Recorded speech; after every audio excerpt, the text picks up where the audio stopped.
So hi guys! Ito na ngayon ang update ng ating sabog tanim. Nag-green na sila guys. Oh, tingnan nyo.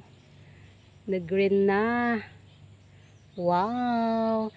And meron pa ring area guys na hindi nakatubo yung binhi dahil matubig. Tsaka yung iba naman, kinakain ng kuhol. And tingnan nyo guys, itong damo na inisprehan natin nung isang araw. Ayan o. Ayan. Unti-unti nang namamatay guys. And dito naman na part guys, naninilaw na.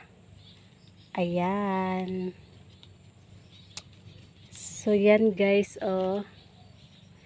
Ayan, ang aso naming si Tanggol. Ang putik-putik guys. Kasi lagi siyang nandito sa taniman. Naghahanap siya ng daga. And ayan ngayon guys ang ating irrigation. Oh, may tubig siya ngayon.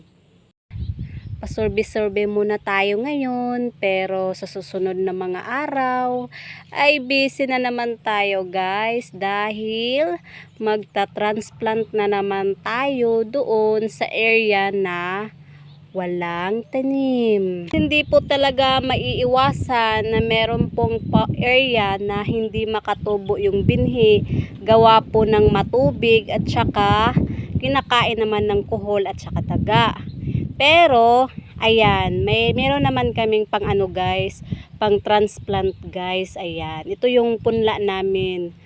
So, ayan guys, so, kami nito, nagsabog tanim kami nito noong June 6. Yon.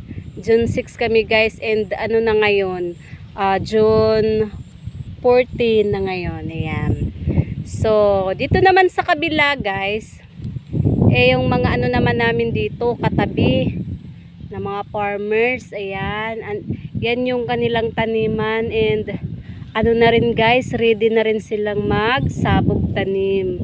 Ayan. Araw-araw lang po tayo dito, magsusorbe-sorbe sa ating tanim habang hindi pa tayo pwedeng mag-transplant. Ayan.